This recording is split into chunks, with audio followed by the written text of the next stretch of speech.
And a very good evening to you from County 034. Thank you so much for making time to be with us in another edition of the Evening Farm Drive. Kamakawa Kamake, it's me, your host, Jackie Mo.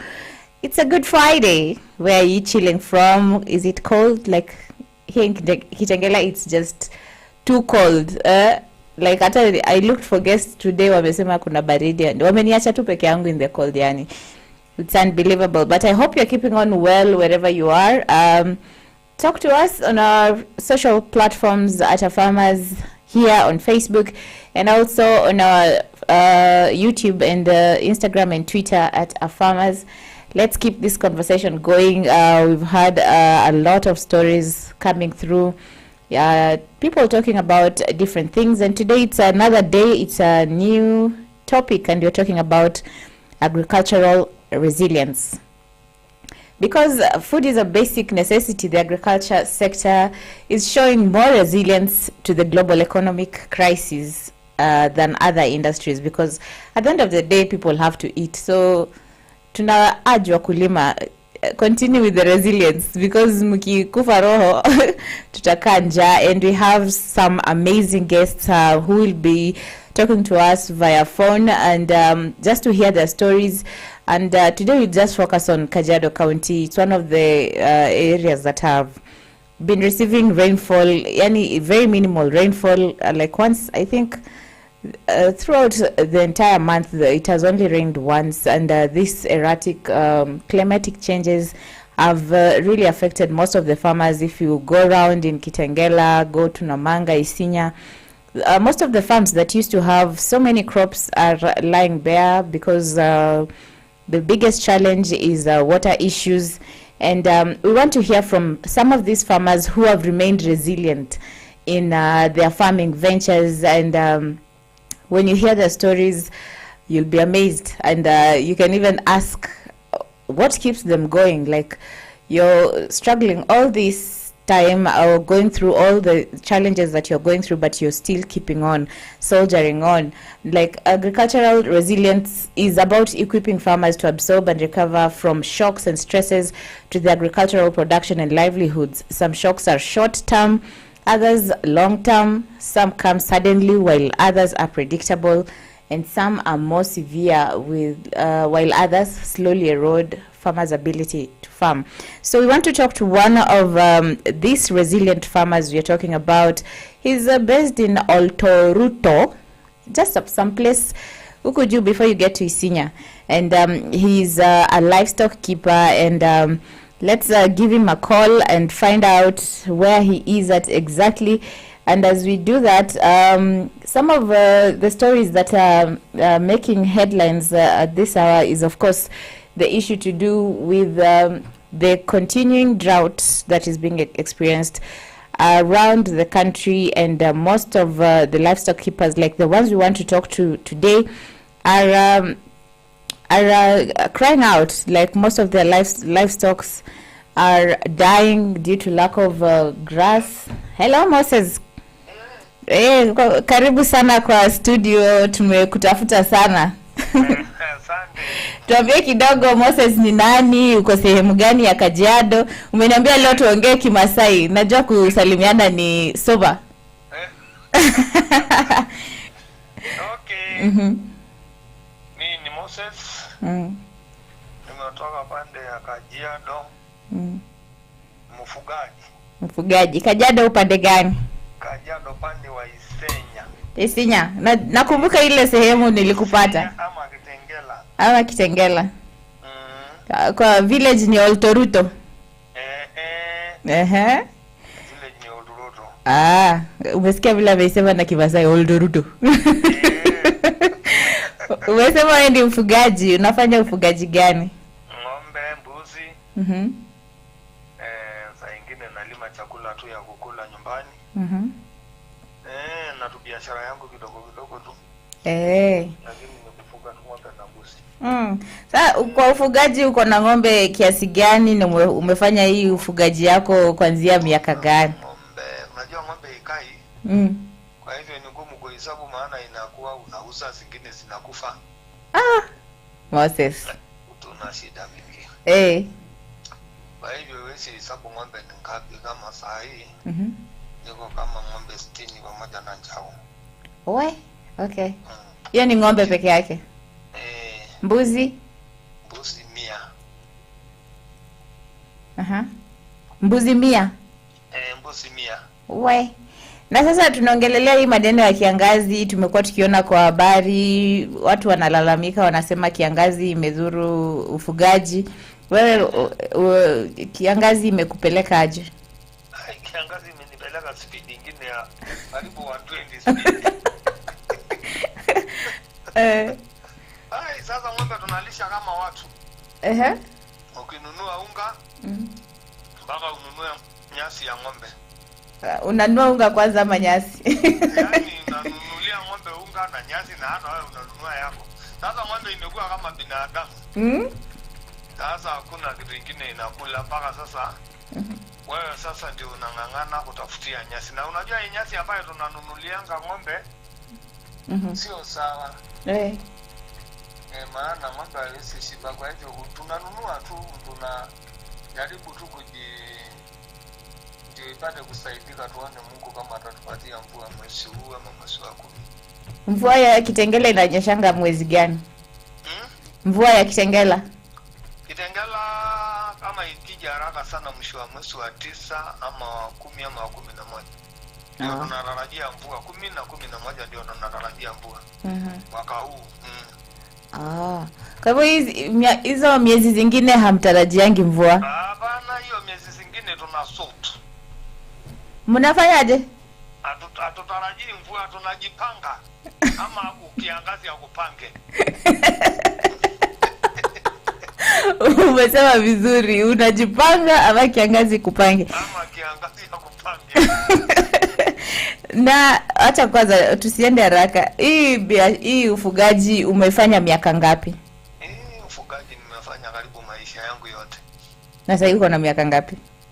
Niko na miaka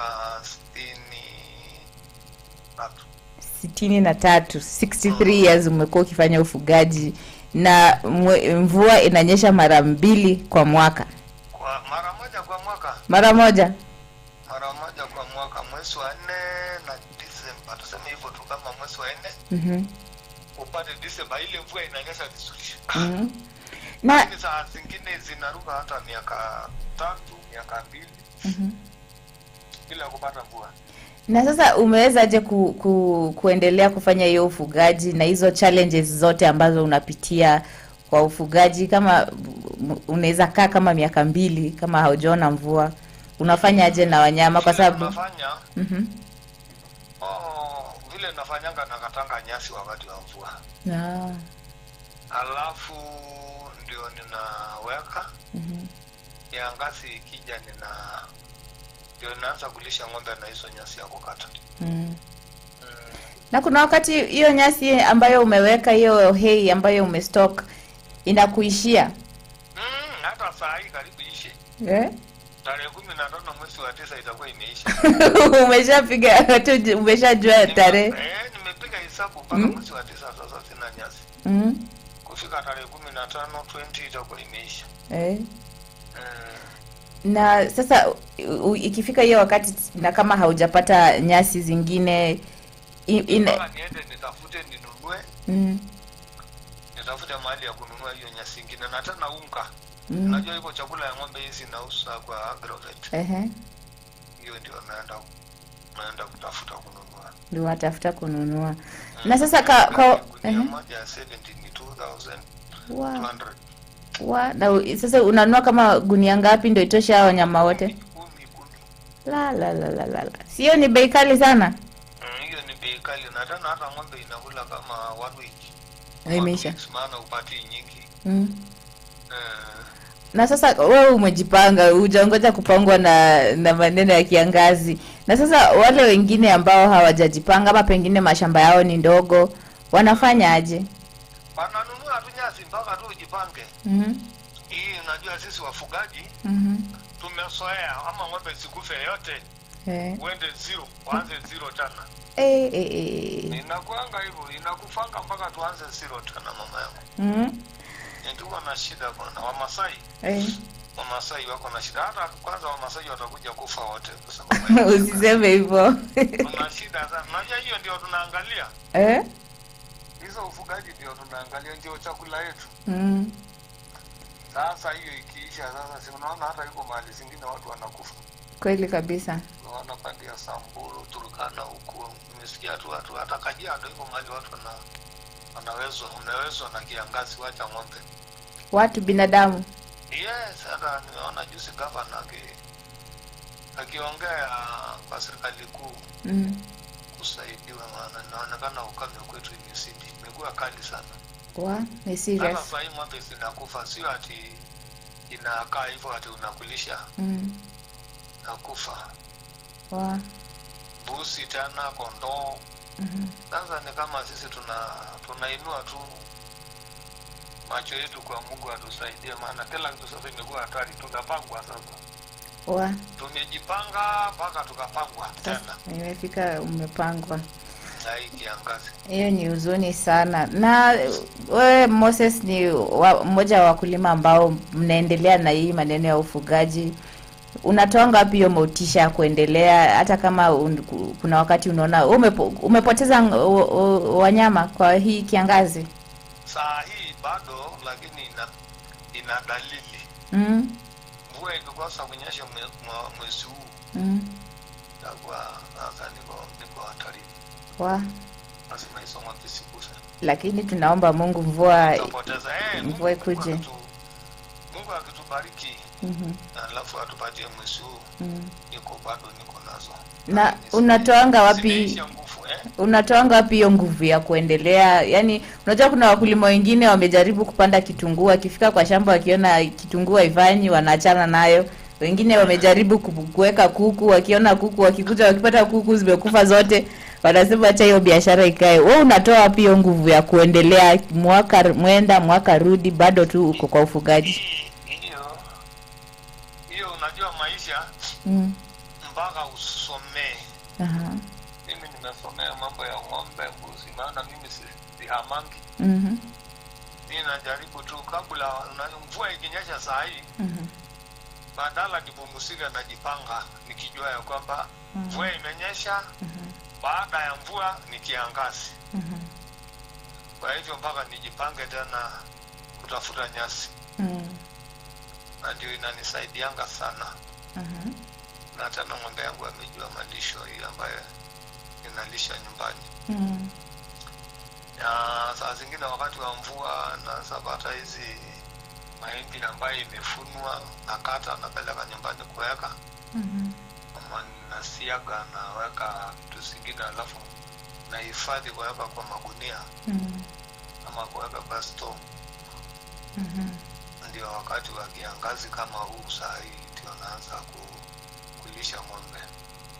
Vizuri sana. Na hii tekniki ya kustore hiyo chakula ya ng'ombe for wakati wa kiangazi ulipata mmefanyishwa training na pengine county, ama wewe umepata wapi training ya kustore? Wengine wanafanyisha lakini mimi sijafanyisha. Mimi nimejifanyisha.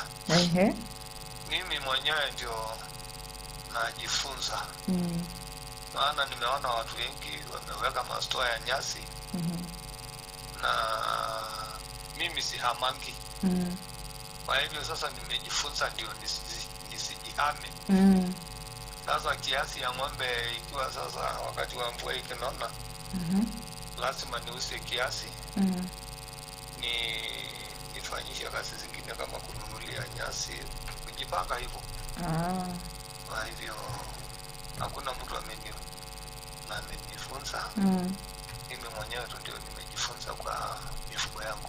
Umejifunza vile ni kiangazi ilikusukuma ukajifunza ukaanza kujipanga. Amenipanga. Kwa wakati amenipanga ng'ombe 46 kakufa once. 46 ng'ombe kubwa. 60, 50. 40. Ikaanguka mara moja wakati ambaye mvua ilikuja. Nililisha ng'ombe, alafu wakati unajua una wakati ambaye unajua siku fulani ama mwezi fulani tunapata mvua. Sasa nikalisha. Sasa ile mwezi ambayo nilikuwa ninadhania tukitikia mwezi fulani tunapata mvua, mvua ikakosa, ikaenda tena mwaka ingine. Wa. Sasa siku zile nyasi imeisha, ndio ndokaja kupata mvua. Nikamaliza ng'ombe. Unajua ng'ombe ikikutwa na mvua hiyo ina nguvu, haiwezi amuka. Inanyesha alafu inaumiza, inakufa. Sasa hiyo ni challenge nyingine pia. Hiyo ni challenge nyingine pia mbaya na ni kubwa. Na sasa ni aina gani ya ng'ombe ambayo unaweka kwa, unajua Kajiado iko kwa Asal region, kuna ng'ombe zile zenye unaweza weka zinastahimili hizo harsh weather conditions. Wewe ni type gani ya ng'ombe umefuga na ni unaiona inakupeleka aje? Hizi ng'ombe tu ya kienyeji, sio hizi ng'ombe ya nyama. Zingine ya maziwa hii ya kawaida, acha hii ya grade. Hizo tu ndio ninayokanga. Kama Masai Wall. Nimejipanga, ninajua ya kwamba hizi ng'ombe zangu inaweza kiangazi, zile inaweza kiangazi, maana iko zingine inawezwa na kiangazi haraka. Sio kubwa sana, sio kidogo, katikati medium. Ndio nimeweka. Ndio unafuga. Na nilikuwa natembea Kitengela wakati mwingine nikapata wafugaji wanachukua hadi hizi maganda za ndizi, za viazi. Hizo ni chakula mzuri kweli kwa wanyama? Sio nzuri sana ya viazi na hii maganda ya ndizi, lakini ya mahindi inakuanga nzuri. Lakini shida ng'ombe usitoshelesha. Ng'ombe ina shida sana, usitoshelesha ng'ombe. Yaani ni kama tu unafanyisha kazi, ni kama ndio usikae usione ikikufa. Lakini zinakula paiso ya ndizi ya viazi, lakini hii ya mahindi ndio inakuanga na nguvu, maana hii yao ni kama iko na sukari. Na sasa umesema kuna watu ambao wameanza biashara ya kuuza nyasi. Nyasi mnapata wapi? Kuna watu ambao wamepanda nyasi hapa Kitengela, Makajiado, ama mnaenda safari tena kununua nyasi? Watu wengine wanaenda kukata na kuja kutuuzia. Kama sasa yangu ikiisha mpaka niende tafute wale wanakatanga. Ama wale wanaenda mahali iko nyasi kama pande ya Nakuru, pande ya Narok, mahali zingine wanaleta hiyo ngano, pande ya pale inapandwa mchele, analeta hizo nini ya mchele. Kwa hivyo wana nini msaada sasa hivi. Wacha nikwambia, kama uko na pesa, nyasi tunaletewa mpaka kwa maboma. Wale wafanyabiashara wanasungusha. Hiyo ni shida kubwa sana. Shida kubwa, maana bale moja sasa hivi kama 15 kg na ni 380 kama 10 kg. Yeye inakulisha ng'ombe wangapi ama mbuzi ngapi? Hakuna moja kama nikinunua yangu navalianga kama 15 kwa siku. Kama ulikuwa umestock nyingi. Kwa hivyo inaonekana ni pesa mingi. Lakini tunajaribu sasa, utafanya nini? Hakuna otherwise. Kazi ya Mungu sio kazi ya kwanza ya mtu, maana utokea hata kotini kulalamika. Lakini unalalamikia nini sasa? Utalalamika, utauliza serikali nini? Hakuna kitu utauliza. Ile kitu utauliza serikali, msaada ya kulisha watu. Utalisha watu wa ng'ombe. Na sasa ukikuja kwa maneno ya soko ya ng'ombe, sasa kama sasa hii kuna hiyo kiangazi, najua weight yao imerudi chini. Mnauza ng'ombe sasa bei gani? Ng'ombe inauzwa hata 600. Ng'ombe. Maana ni ile ya kuinua. Mtu akiwa na nyasi sasa utatajirika sana. Nauza inaenda mpaka 600, maana hakuna mtu anataka. Hiyo ni hasara. Kama hizi ambayo iko na nguvu kidogo unaweza uza 2000. Ambayo inashindwa kuamuka. Zingine inaenda mpaka 600, maana nyama yao si imeharibika kabisa, imekuwa. Kuna kitu, hiyo ni mifupa tu. Moses, hiyo ni shida kubwa ambayo hata serikali inafaa ingilie kati. Isaidie watu wafugaji sana sana. Hiyo inatakiwa serikali saa hiyo ajipange sasa. Wafunge viuno sasa kuangalia wananchi, maana wakicheza wananchi wataisha sasa hii Kenya. Kuna shida, maana wengi ni wale ambao wafugaji, wale ambao wanategemea mifugo. Sasa tukimalizia, pengine ujumbe wako kwa wale ambao wanakusikiza, unaweza kuambia nini? Pengine watie moyo wale wengine kama wewe ambao wanang'ang'ana kwa hii ukulima ya ufugaji. Nini unaweza waambia? Kwa sababu hata mkiamka leo wafugaji wote mseme sisi tumeachana na ukulima wa livestock, hatutawahi kula nyama tena. Sasa nini unaweza waambia ya kuwa encourage waendelee na hiyo venture ya kufanya ufugaji? Nasa kusema wale wafugaji, kila sasa Mungu akitusaidia tupate mvua, watu wajipange kukata nyasi kuweka.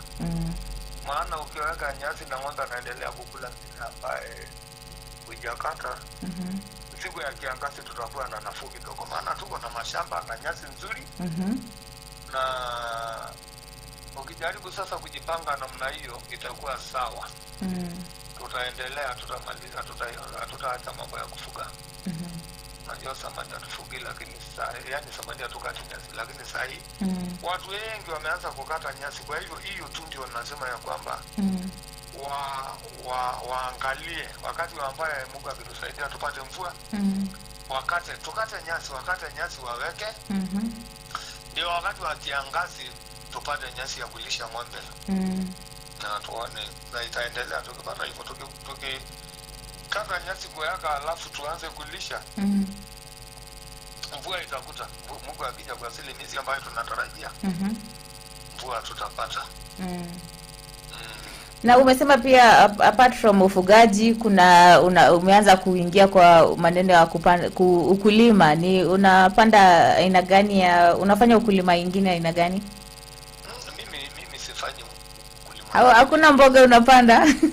Nafanya wakati wa mvua.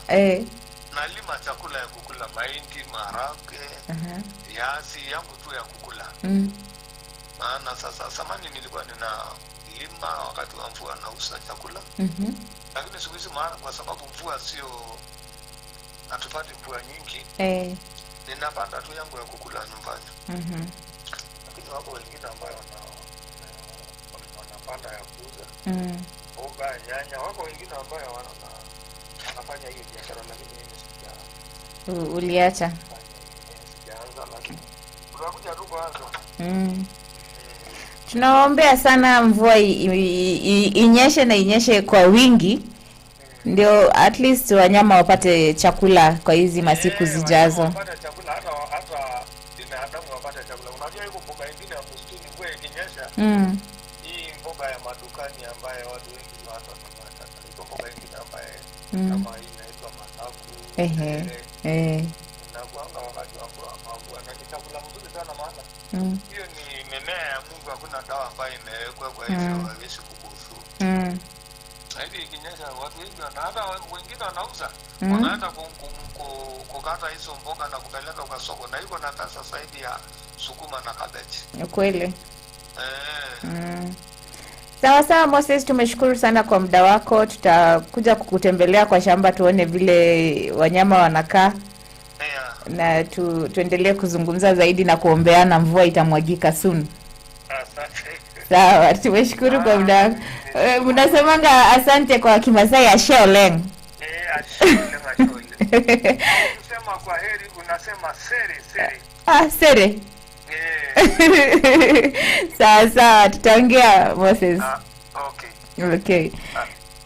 So that's one of the stories of the resilient farmers who are soldiering on in their farming ventures. Moses, all the way from Kajiado County 034, telling us the story. It's actually not a laughing matter anymore, because if you can lose up to 46 cows and you're still soldiering on, then I don't think kuna kitu kwa hii dunia inaweza kukushtua kwa maisha, kwa sababu by the way ningekuwa ni mimi, I can't. If I tried doing rabbits, and one time I came and found 2 rabbits dead, and that was the end of my farming venture with rabbits.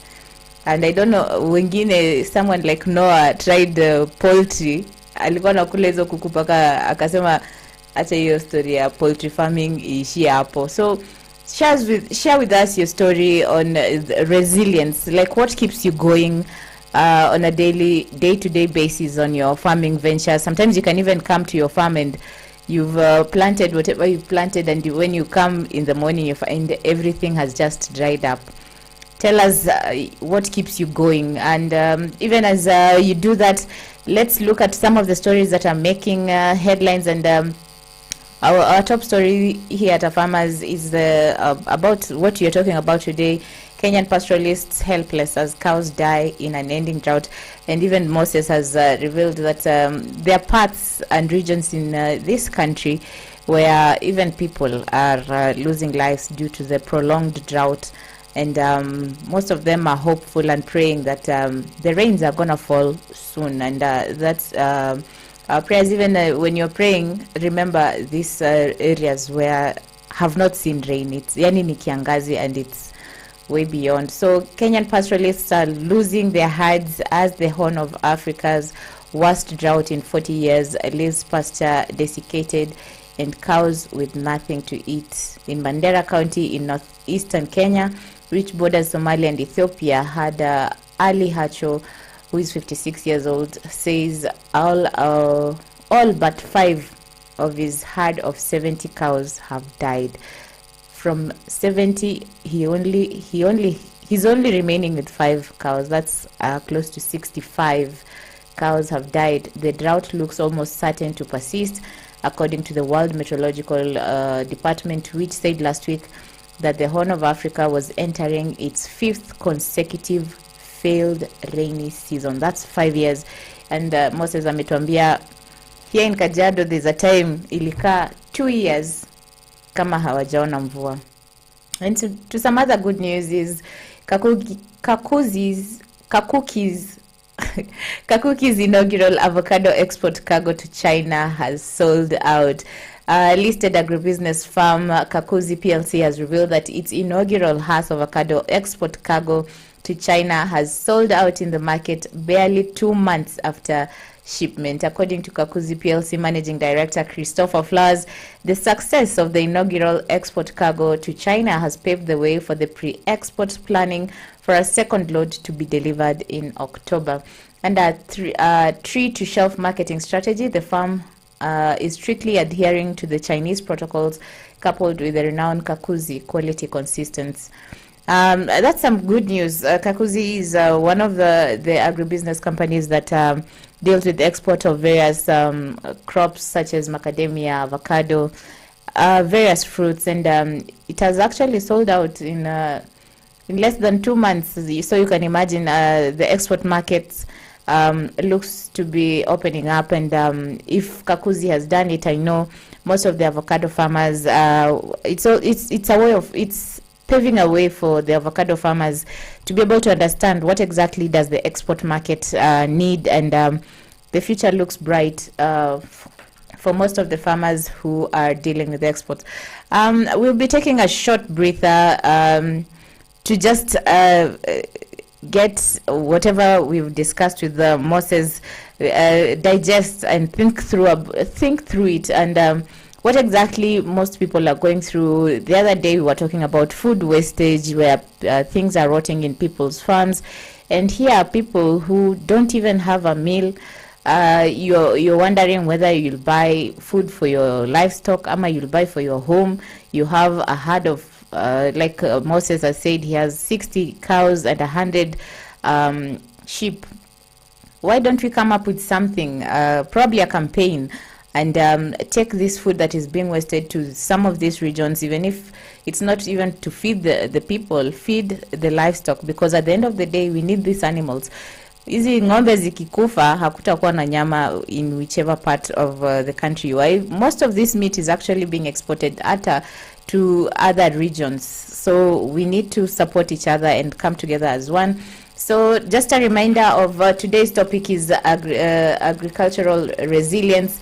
What keeps you going? What measures do you keep in place? Because every experience is a learning experience. Share with us your experiences, how you handled yourself when you found you got that shock on your farm, how you managed it, and how you're controlling it. We'll be right back after this. Keep watching and keep staying tuned to the Evening Farm Drive here at Afarmers Media. We'll be right back shortly.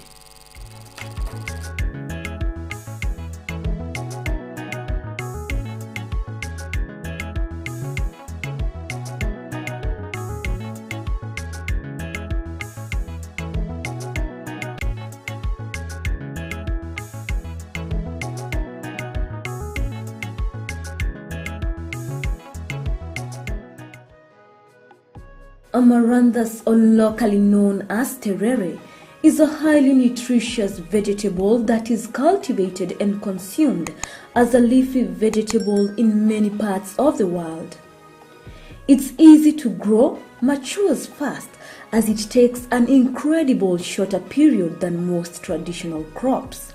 There are many species of amaranthus, with some green and others red in color.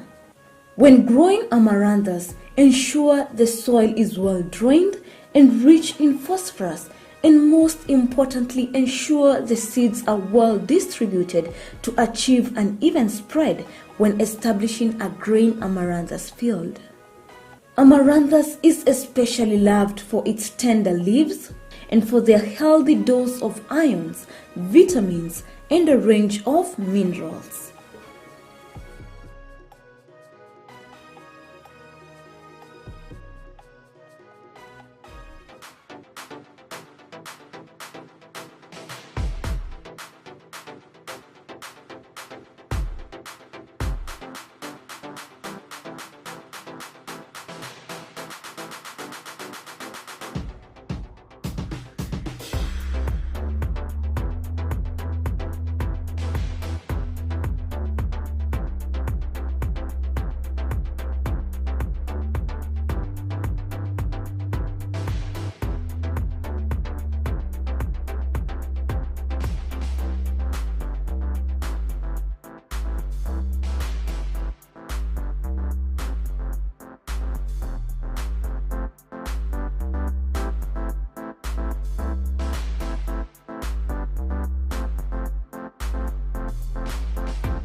Jina ni Emmanuel Lelei ama Olelei Lelei kwenye Facebook. Mimi nashughulika na drip installation, na hiyo ndio kazi ambayo tunaifanya. Kwanza kabisa ningependa kuwashukuru African Farmers Club kwa huu wakati ambao wameweza kunialika katika ofisi yao. Ningependa kusema ya kwamba venye nimeweza kualikwa mahali hapa, mimi ningesema ya kwamba itakuwa ni ushirikiano ulio mwema baina ya drip irrigation, Tips Hub na Africa Farmers Club. Nimekuwa nafanya hii kazi kwa muda mrefu. So far niko na 6 years kwa mambo na installation of drip, na kazi yenyewe ni nzuri, ninaipenda. Kitu ambacho ningependa kuwahimiza wananchi, hakuna mtu unaweza ukafanya kitu kama hujaweza kuipenda mwenyewe. So mimi napenda kazi yangu, kazi ambayo naifanya naipenda, na ndio sababu nimeweza kutilia maana ama nimeweza kuweka kiwango kwenye kazi ambayo naweza kuifanya ya drip installation. So kazi yetu tunaifanya, na leo nimeweza kupata hii nafasi ya kuweza kuwa pamoja na African Farmers Club. So ukitaka kunipata kwenye mtandao Facebook, utanipata kama Olelei Emmanuel, ama unipate na Olelei Drip Irrigation Tips Hub. Kwa Gmail utanipata emmanuellei@gmail.com, na kwenye YouTube bado utanipata kama irrigation tips hapa. Nambari yangu ya simu kwa wale ambao wanaweza kuwa wanauliza, nambari ya simu ni 0720041484.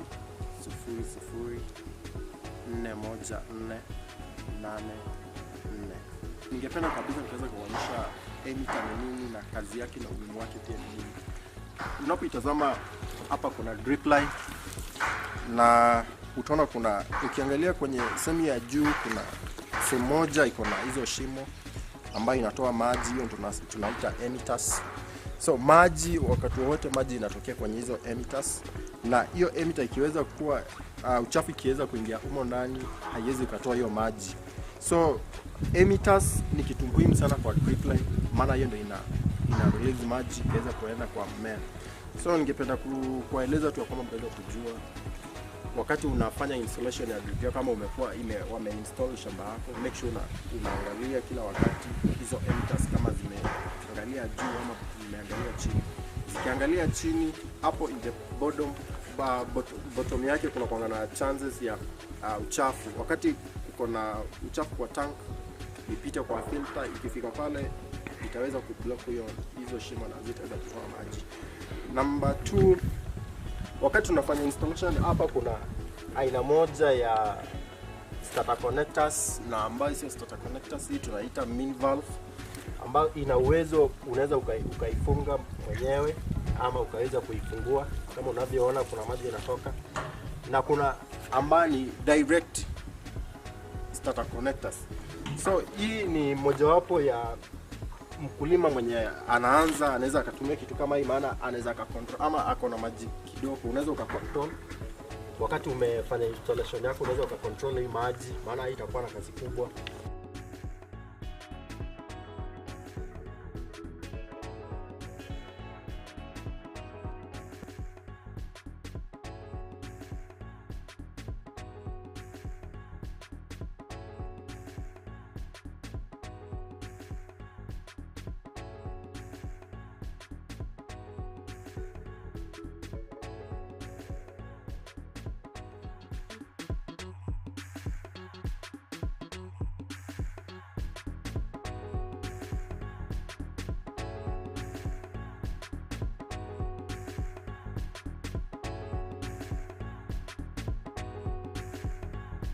So I'll take you through the parts of a beehive, and I'll use the Langstroth beehive just to show you.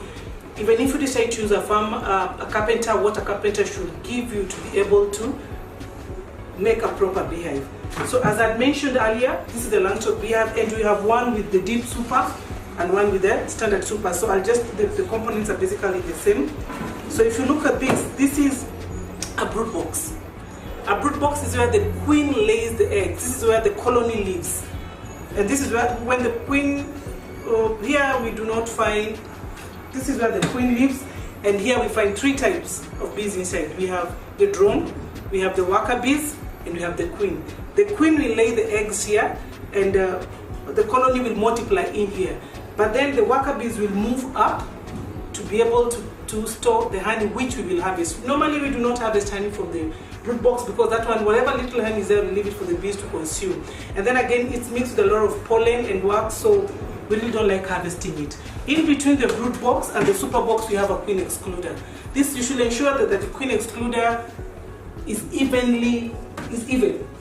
And again, it has to be galvanized so that it doesn't rust.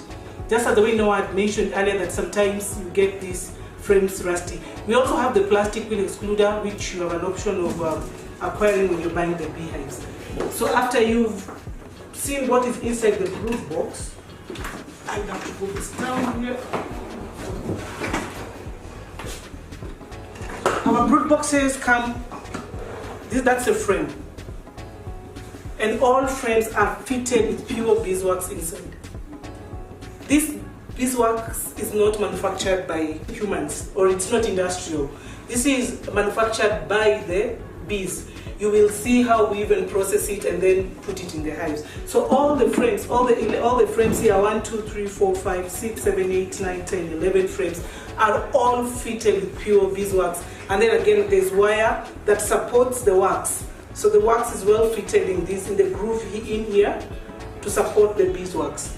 So this is what will attract the bees in the hive. So after that, there's a queen excluder.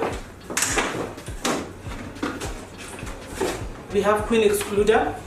The queen excluder is placed when the colony is full, when the hive is full of colony and you want to place your super box. So you'll come and place your queen excluder. Fits perfectly on the brood box, as you can see. And all the holes are uniform and the wire is galvanized.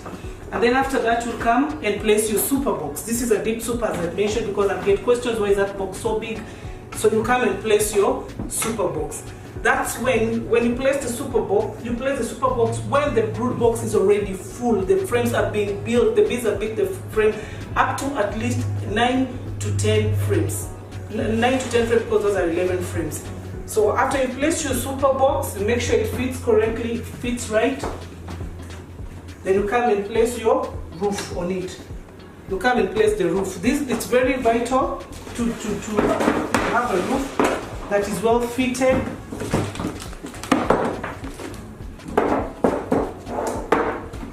I will show you how a standard roof should look like. Look at this roof. This roof is properly insulated with plywood. This controls heat in the hive. Imagine building a roof with just without the insulation. The heat that is retained in the hive will be too much. So that if you look at the roof, well made, fits on the hive. Perfect. So that's how a complete hive should look like. Whichever way you decide to go and get your Langstroth beehive, please make sure whoever is making your beehives meet those simple standards, and the most key is getting the dimensions.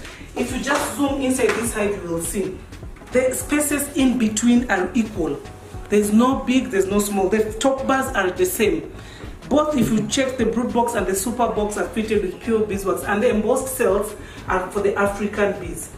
Just the right size for the African bees. All the frames are embossed. All the wax in the frame are embossed.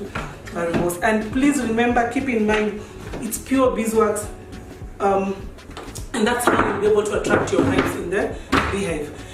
I know you'll ask me why the two different colors. Green is our corporate color, that's why we use it.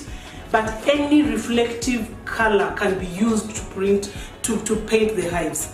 This one was an order that we had done previously for a customer who preferred to have the hive in its natural form, to see the wood. In its natural form, as you can see, this timber is treated. The moisture content is below 13 in this timber. Very key again when somebody is making for your beehive. So if you notice, for durability purposes, we had to treat this timber for termites to keep off the termites and being attacked by other insects. This one, as I mentioned, green, any reflective color you can use. You can use white, you can use yellow, you can use lilac, you can use purple. Those reflective colors, and the bees are attracted to this bright color. So as already explained, this is a Langstroth beehive, well made. You can also contact us if you're interested in keeping bees and acquiring a Langstroth beehives. We are located on Mombasa Road, along Kiangombe Road, right behind Ramtons. The first go down on your left. And you can also call us, reach us on the telephone numbers below the screen. You can call us on the numbers you are seeing below the screen, and you can also visit our website www.apicultureventure to find out more about what we do, how we work with farmers, and just to see how we can work together to make beekeeping a better project and get some food for you.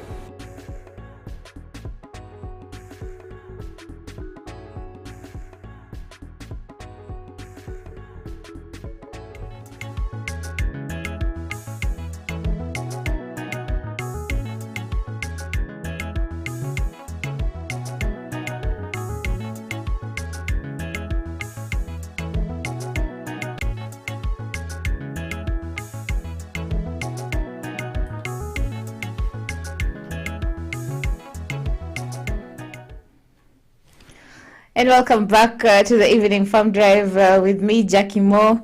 And that story of Moses has really caught my attention and touched me, kabisa. And right about now, we're about to hear from another resilient farmer who is doing great things still in pastoralism, but is also diversifying and doing other forms of farming. You're trying to get next farmer. But today we're talking about staying resilient in agriculture, what keeps you going, and we're trying to get reactions from various farmers. Yes, hi Bidan, how are you? I'm good. Karibu sana to the evening farm drive. Tunaongelelea about resilience in agriculture. First of all, let our viewers and our audience know who is Bidan and where are you located and what kind of farming do you do? Okay. My name is Bidan Katet. Mm-hmm. I am a mixed farmer from Kajiado County. Mm-hmm. So mixed as in we livestock and mixed livestock, goat, sheep And crops. cattle, that is cows, Uh-huh. and also a little bit of what crop farming. Ah, the last time we talked, you were a pastoralist. What pushed you to crop farming? A number of factors, Mm-hmm. and one of them is pasture production. Mm-hmm. We realized that crop farming has animals, fish and all that. Yeah, exactly, and that's the spirit. Because, the cost of food and all that, Mm. we are doing our own food, Mm-hmm. trying to do our own food. Mm-hmm. So when it comes to livestock keeping, tell us about when did you start keeping livestock? What breeds are you probably raising, and how has the journey been like? So like I said earlier, we are putting more weight on animal production. Mm-hmm. And yes, in terms of the farm, I think the animal side is better or even more weight. Mm-hmm. So we're doing very good pepper, Mm-hmm. pepper sheep, Mm-hmm. boa goat, and what in the cattle, Mm-hmm. we're doing Boran and Flexi. We're crossing Boran and other local breeds like Kyle and all that. Mm-hmm. So why did you pick on those particular breeds? Is it because they are resilient to drought, or is it that they produce more meat? Exactly, that is the point. Mm-hmm. What we're going to do is we're trying to do animals that are, let me say,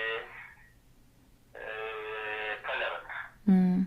I don't think there's an animal that is resistant to drought. There are animals that are tolerant to drought. Yes. A very good example is the Boran. Mm-hmm. It's a very underrated breed, but it's one of the best. Mm. And I would urge farmers, especially pastoralists, Mm-hmm. to try them. Yeah. They're extremely well adapted and they do very well during the drought season. Mm-hmm. Compared to Sawal and other local breeds, Mm. say Boran is one of the best breeds in terms of their tolerability to drought. Exactly. Now, the latest stories that we've been getting is that Kenyan pastoralists are helpless as most of their herds are dying due to the continued drought. What has been your experience like in the place where you're located? Are you experiencing drought, first of all? Yes, certainly. We are, I think, at the height of the drought. Mm-hmm. You know very well that the last rain Mm. was very little and insufficient. Yeah. And what followed is a very serious drought. Mm-hmm. And a lot of farmers are suffering now. In fact, we're losing a lot of cattle now Mm-hmm. on drought. And the economic situation, the farmers are literally feeding their livestock just like children. Something that is very new for 3 and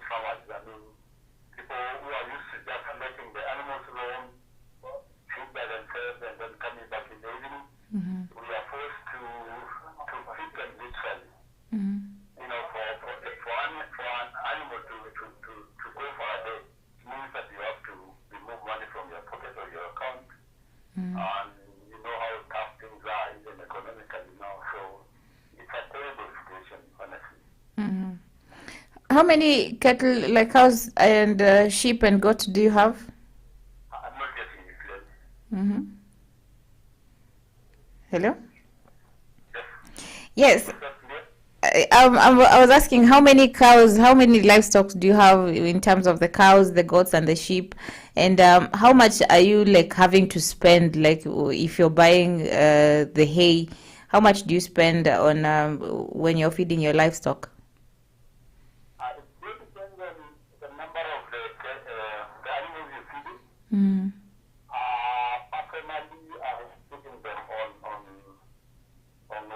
silage that I had made earlier. Mm-hmm. So I'm a bit lucky because I was somehow prepared.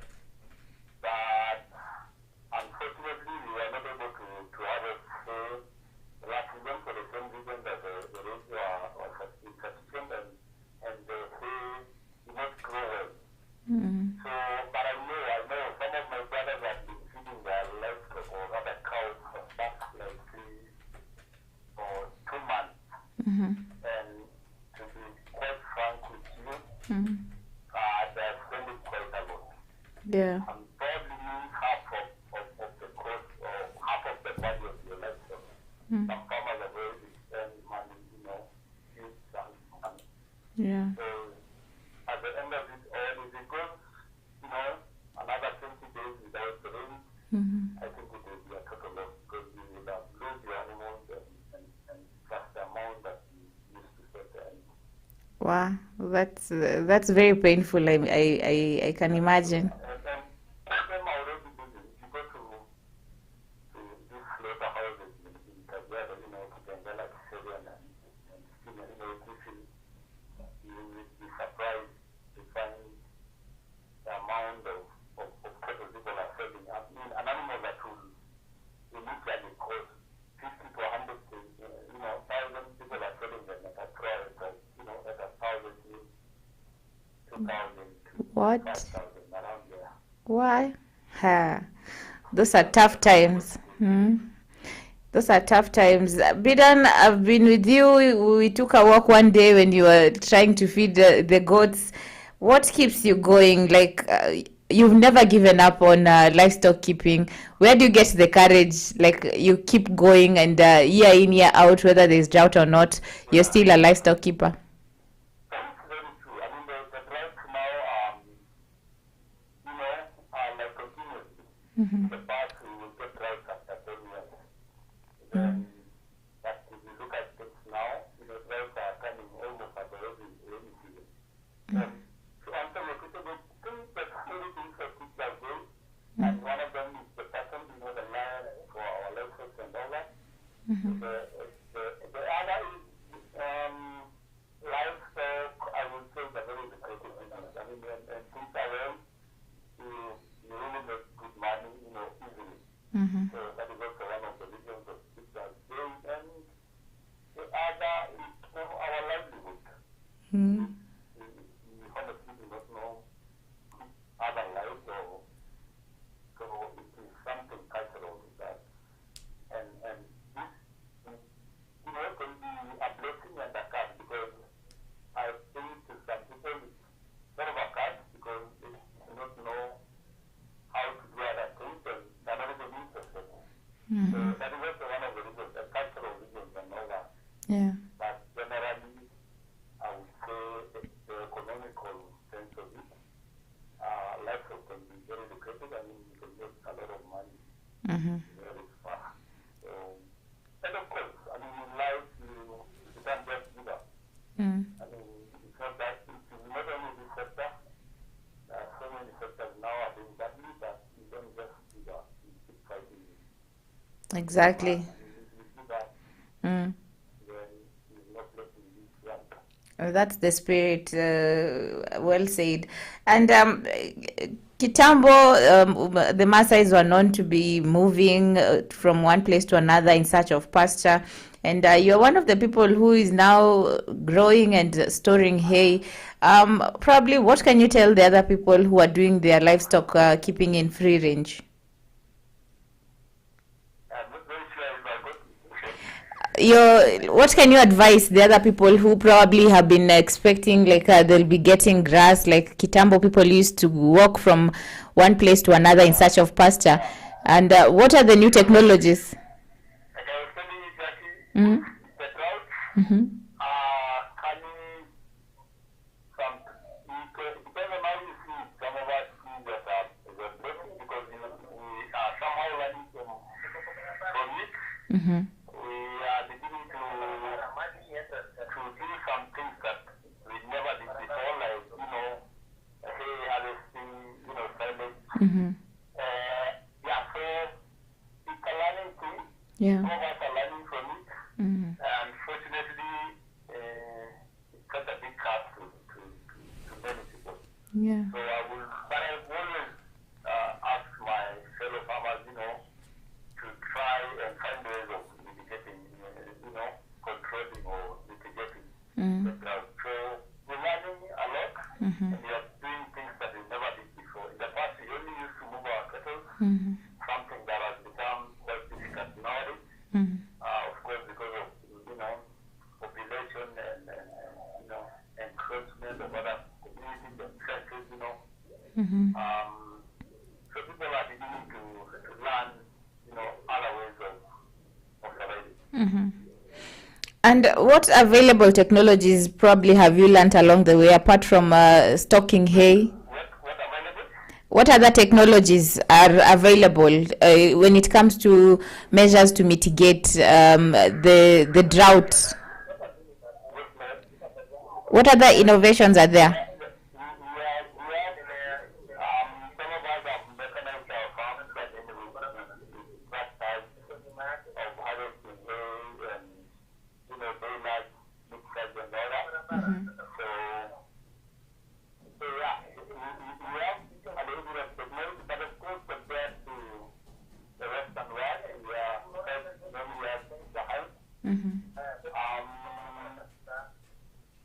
Yes, so we are somewhere, but I just think the government, the county government, Mm-hmm.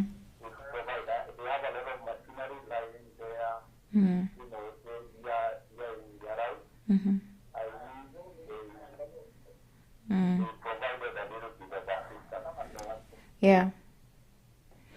Yeah. So apart from the ongoing drought, I know there are other challenges that also affect livestock. There is the issue of human wildlife conflict. There is the issue of pests and diseases. How do you manage to control all this in your form of in your venture? That is very true. Mm-hmm. There are quite a number of challenges, but the biggest concern, like the data is the price. So we have some of these like diseases, some of them are very contagious. Mm-hmm. Like you mentioned, human wildlife conflict. Mm. Some of us are not far from the Nairobi National Park, Yeah. and we have animals sometimes, attacking our lives or killing them and making a lot of losses. Mm-hmm. That one again, unfortunately, we don't get much assistance with the national government. Hasn't really been able to compensate. So it's very unfortunate, but like I said earlier, we just plan for these students. Literally, you have to set aside some number of animals. Like personally, we set around 10 to 15 animals a year. They are just yours. But like I said, we just learn to get along with the wildlife also, part of the ecosystem. And you won't believe it. There are some of us actually would love to have some wildlife around. Although we do not want to have wildlife, but in our life. Yeah, I've seen a picture you've shared of some of the animals that you've lost due to the drought. How do you usually feel when you just get into your farm and get that the sight of the animals just dead? It is very painful. Mm. Farmers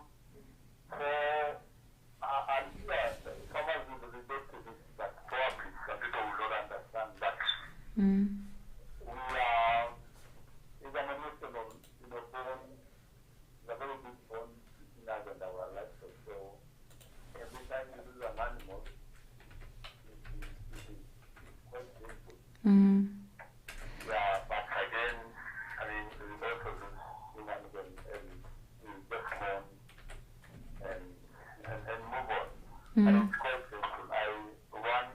Let me just give you an example. I lost a duck Mm-hmm. that I actually imported, Wow. like 200K or 200,000 on it.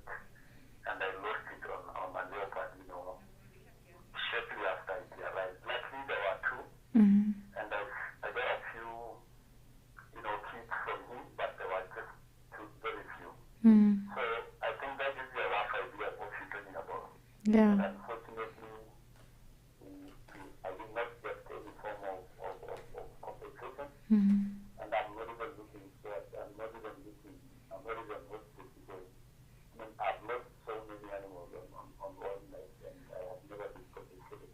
Mm-hmm. So that gives you a rough idea of how it's compensated. I mean, losing such an amount. The process of importing an animal is just by itself the limit on an animal. Mm. It's just rough. Wow, Bidan, you're a soldier. You should have become a soldier because I can't even. I don't even want to imagine. Or it's very painful.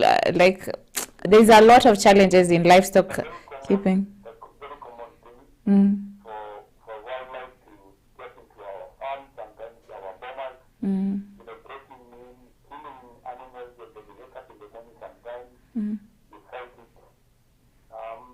So it's a very common thing. Mm-hmm. And interestingly, when something happens a lot of times, you kind of get used to it. But I'm sure it will be shocking for someone who never had such an issue. Mm-hmm. Yeah, I don't even it's I don't even know what to say anymore.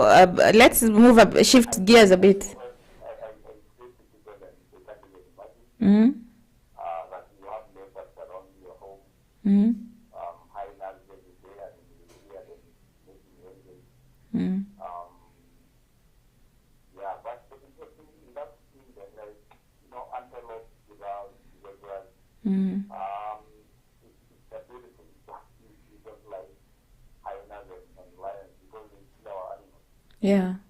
Unfortunately, livestock is a very easy prey Mm. compared to wildlife. Mm-hmm. You guys are very safe. In the past, while we were growing up, those cases were very few. Mm-hmm. And it's because the number of wildlife that are there, the prey, Mm. the number of them was enough. But now, unfortunately, people are coming, the number of natural prey for the wildlife or for the predator has gone down. Mm. So the predators have no option but to kill our livestock. So it's a very interesting and complicated thing. It's very complicated, very, very true. And probably how is the national government and even the county government and the Kenyan wildlife, what are their response when you tell them that the wildlife are somehow destroying your venture?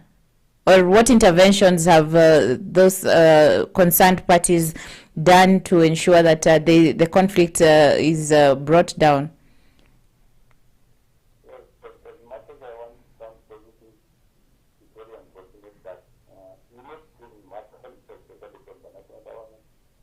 All in here is the law, or rather the bill for compensation needs to be passed in the parliament. So we don't know what our aim is going to do, and I think it's something that farmers also need to come together and solve this issue.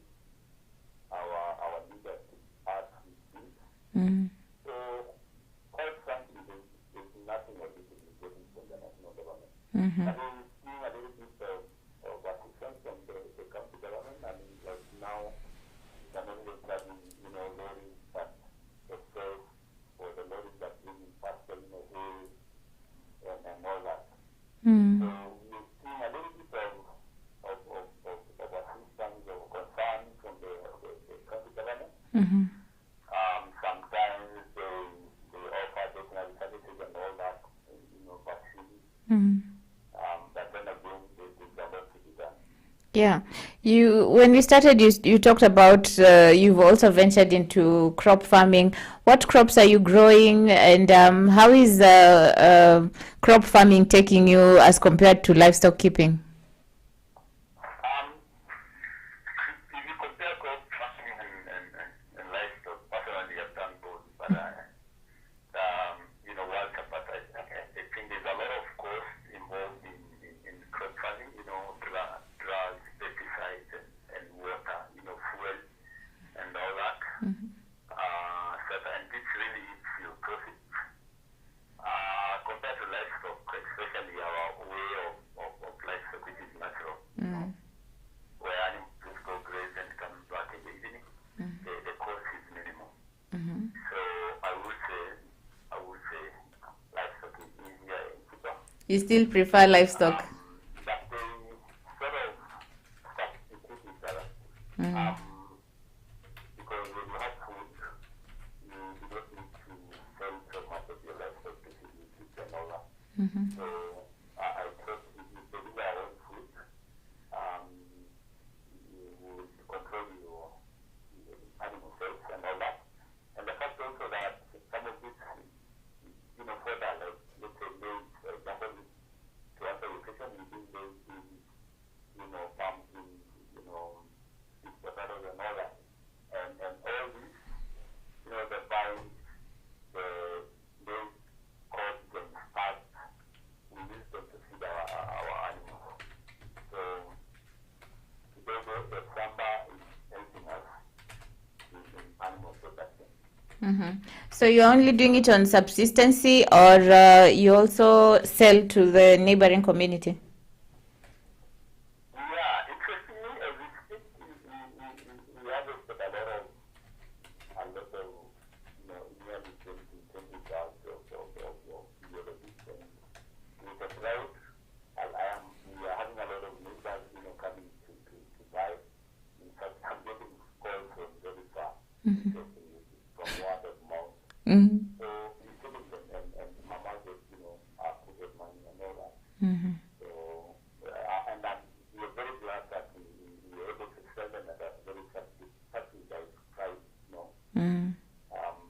quite a lower price than they would have paid probably going to the express and all that. And that is the reason why they're coming in. So we feel like we're doing something in the community.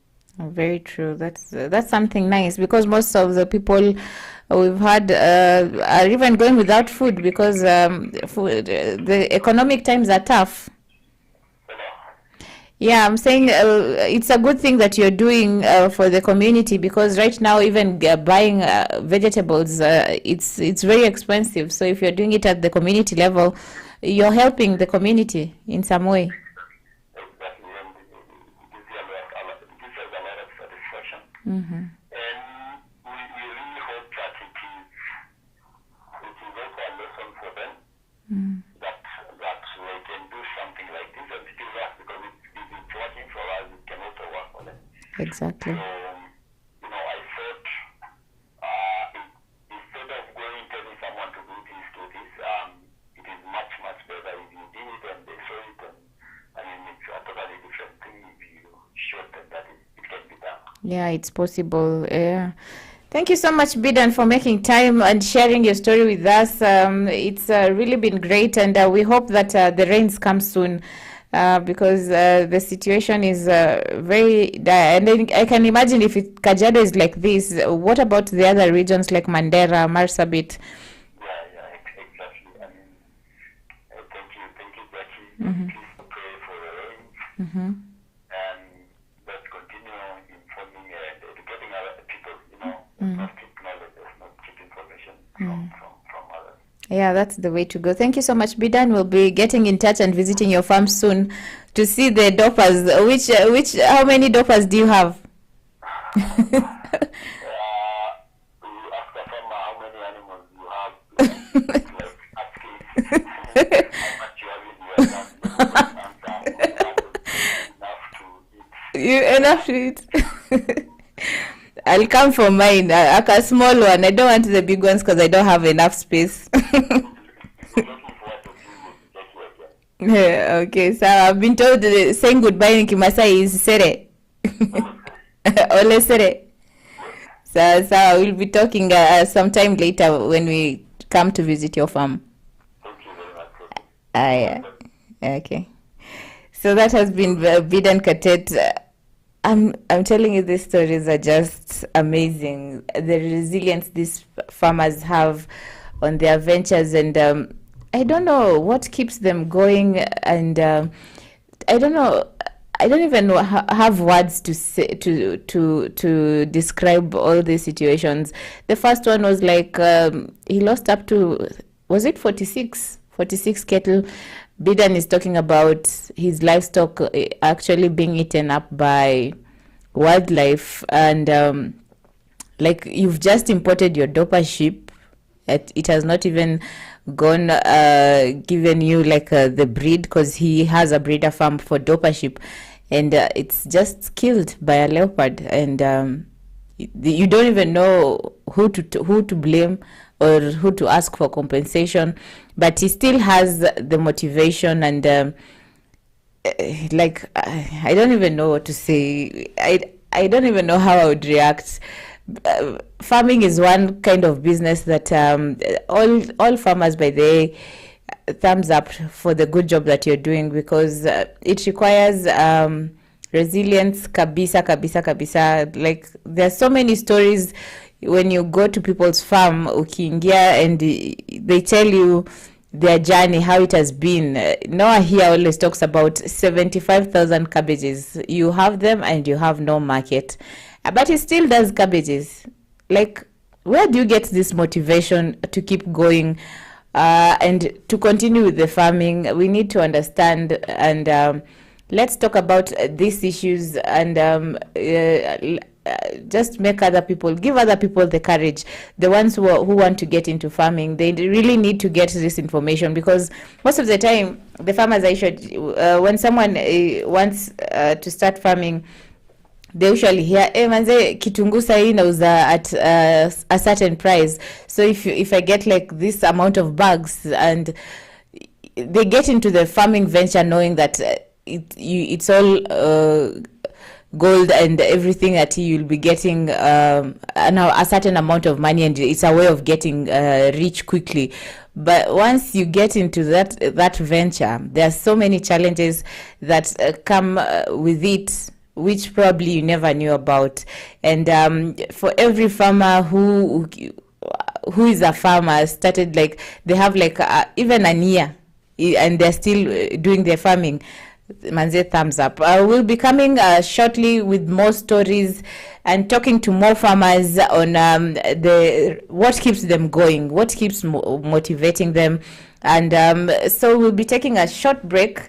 When we come back, we'll be taking you into the kitchen, showing you how different foods are made, and we'll get to know more about the traffic updates and what is happening on the agribusiness side. Let's not just talk about the challenges. Don't be discouraged on getting into farming. Any business must have a challenge, and there has to be a way that keeps you going, that keeps you motivating. So keep watching Afarmers Media. I'll be back after this break.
Mahindi yamekuwa chakula kikuu katika sehemu nyingi za ulimwengu na jumla ya uzalishaji wa mahindi kuliko ile ya ngano au mchele.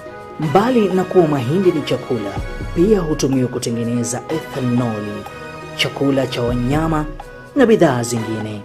Kunayo mahindi ya gume, mahindi ya ganda, yani popcorn, mahindi ya unga na mahindi matamu. Mahindi yanalimwa sana kote ulimwenguni na kiwango kikubwa cha mahindi hutolewa kila mwaka kuliko nafaka nyingine yoyote. Shamba la mahindi linaweza kutayarishwa kwa kutumia njia za kawaida au za kilimo cha uhifadhi. Kilimo cha kuhifadhi ni pamoja na kunyunyizia dawa za kuulia wadudu zilizopendekezwa na wataalamu wa kilimo. Unaweza kutumia trekta au njia ya mikono kufanya kilimo cha mahindi. Ni muhimu kuandaa ardhi mapema ya kutosha kuruhusu magugu kukauka na kuoza kabla ya kupanda.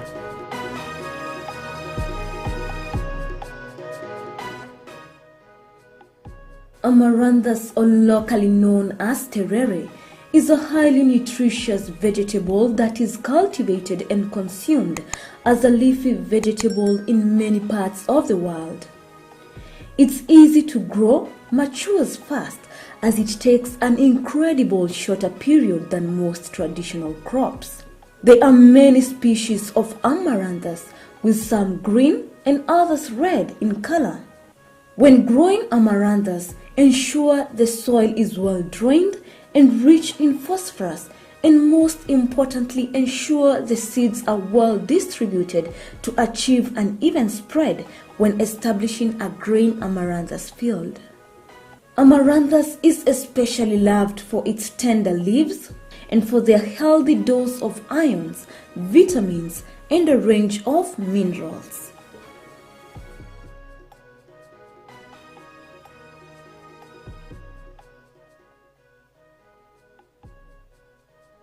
Papai ni moja ya tunda mashuhuri kwa kiasi kikubwa nchini Kenya. Pia tunda hili linaweza kuwa na faida mbali na afya katika kukuza uchumi wa mkulima wa zao hili. Pia linaweza kuwa chanzo kikubwa cha pesa za kigeni kwa kuuza nje ya nchi. Uzalishaji wa papai nchini Kenya ni kwa kiasi kidogo ukilinganishwa na mahitaji ya watumiaji. Hivyo inahitajika nguvu zaidi katika uzalishaji wa zao hili. Zao hili limeshamiri kote nchini kwa kutoa mavuno bora. Ungana nami niweze kufahamisha bayana na kwa undani kuhusu zao hili la paipai.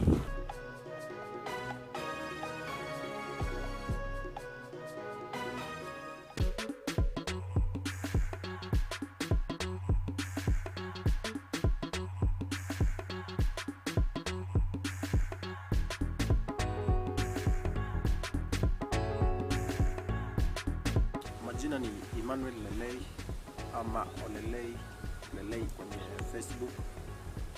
Mimi nashughulika na drip installation, na hiyo ndio kazi ambayo tunaifanya. Kwanza kabisa ningependa kuwashukuru African Farmers Club kwa huu wakati ambao wameweza kunialika katika ofisi yao. Ningependa kusema ya kwamba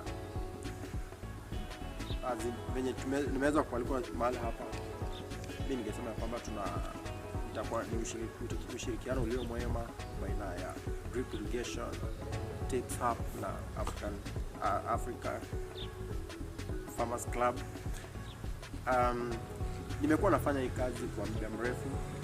So far niko na 6 years kwa mambo na installation of drip, na kazi yenyewe ni nzuri, ninaipenda. Kitu ambacho ningependa kuwahimiza wananchi, hakuna mtu unaweza ukafanya kitu kama hujaweza kuipenda mwenyewe. So mimi napenda kazi yangu, kazi ambayo naifanya naipenda, na ndio sababu nimeweza kutilia maanani ama nimeweza kuweka kigongo ni kazi ambayo naweza kuifanya ya drip installation. So kazi yetu tunaifanya, na leo nimeweza kupata hii nafasi ya kuweza kuwa pamoja na African Farmers Club. So ukitaka kunipata kwenye mtandao Facebook utanipata kama Olelei Emmanuel, ama unipate na Olelei drip irrigation tips up. Kwa Gmail utanipata emmanuel.lei@gmail.com, na kwenye YouTube bado utanipata kama irrigation tips up. Nambari yangu ya simu kwa wale ambao wanaweza kuwa wanauliza, nambari ya simu ni 0720041484.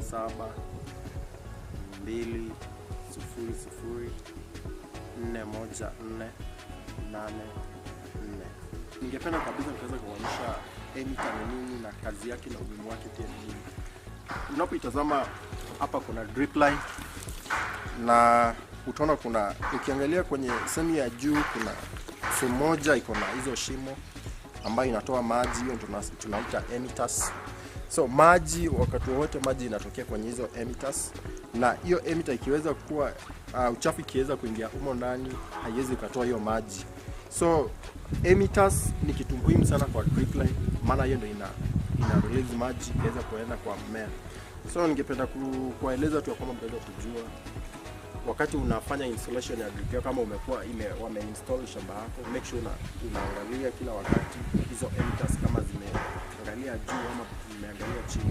Zikiangalia chini, hapo in the bottom yake kuna kuanga na chances ya uchafu. Wakati uko na uchafu kwa tank, ipite kwa filter, ikifika pale itaweza kublock hizo shimo na zitaweza kutoa maji. Number 2, wakati tunafanya installation hapa kuna aina moja ya starter connectors, na ambayo sio starter connectors, hii tunaita min valve, ambayo ina uwezo unaweza ukaifunga mwenyewe ama ukaweza kuifungua kama unavyoona, kuna maji yanatoka, na kuna ambayo ni direct starter connectors. So hii ni mojawapo ya mkulima mwenye anaanza anaweza akatumia kitu kama hii, maana anaweza akacontrol, ama ako na maji kidogo, unaweza ukacontrol wakati umefanya installation yako, unaweza ukacontrol hii maji, maana hii itakuwa na kazi kubwa.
And welcome back to the Evening Farm Drive with me, Jackie Moore. I hope you've learned a lot from today's show where we are talking about resilience in agriculture.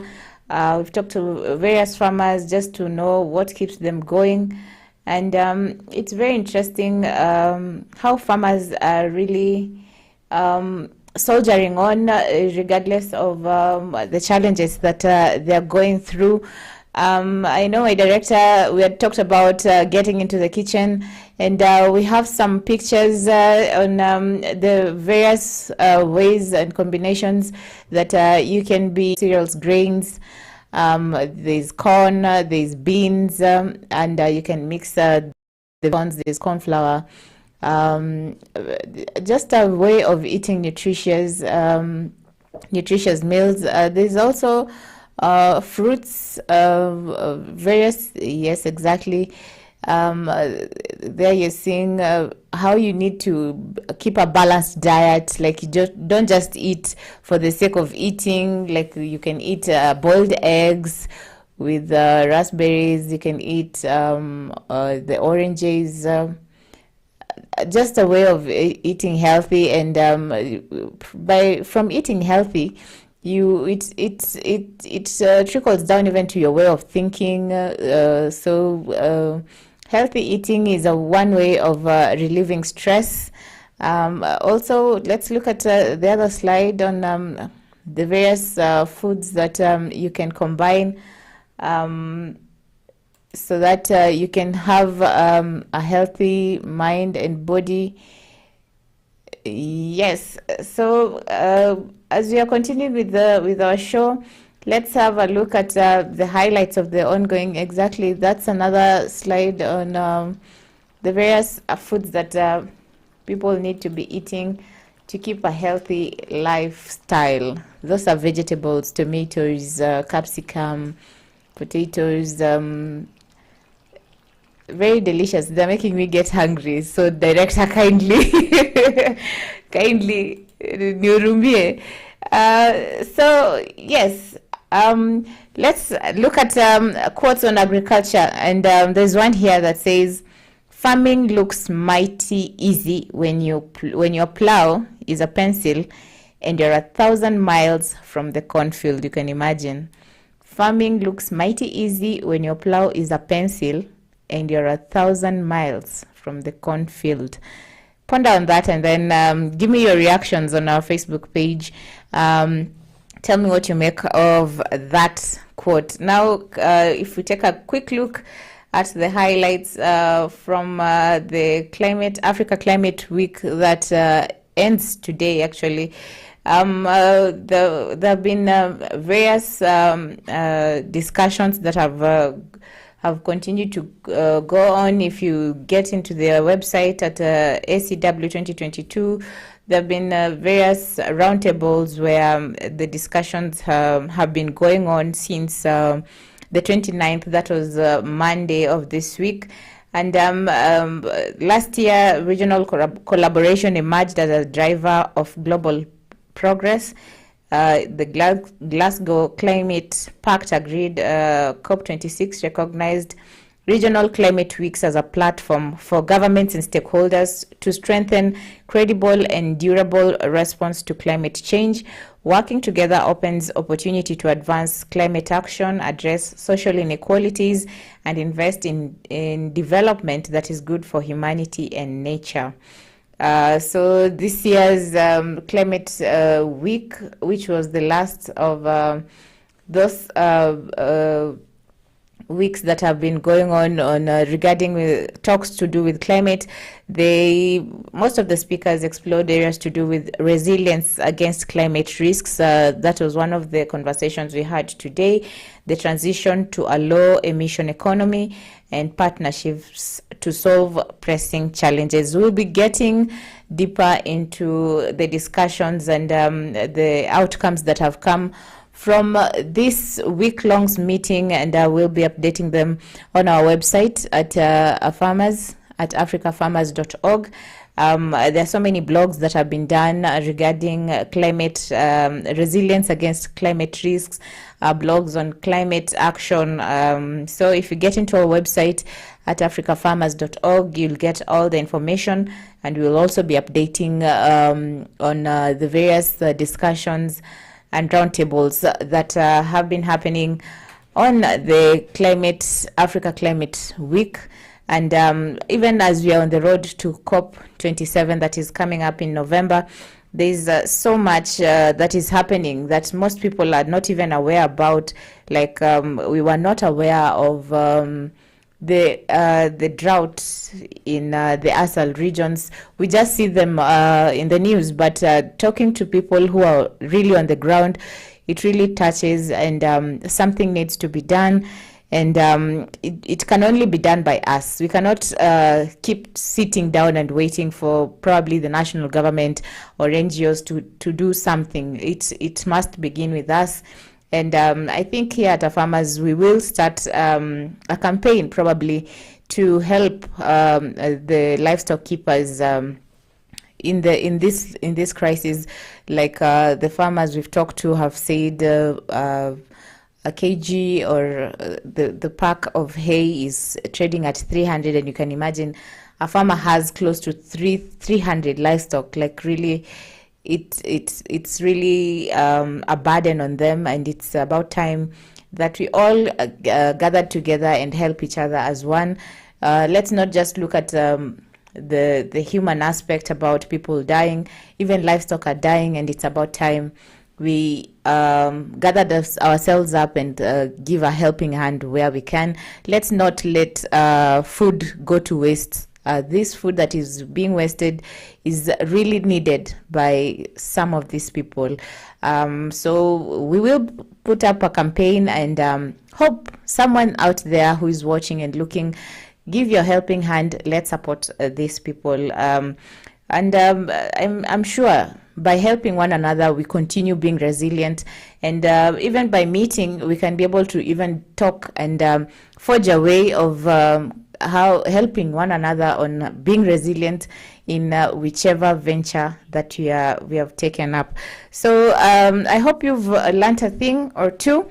Those who want to be featured, get in touch with us, and we will be coming to your farms to show people the various ventures that you're getting into, how you're handling and managing your ventures, and any new thing that you've learned, and are willing to share it. Get in touch with us, and we'll most definitely be contacting you. I've been your host, Jackie Moore. This has been the Evening Farm Drive. Hope you guys will have a lovely weekend, even though it's cold from here in Kitengela. I know it's cold now, but it's gonna get warm. And as you start the weekend, remember to be good and do good always. Goodbye for now. Have a lovely weekend.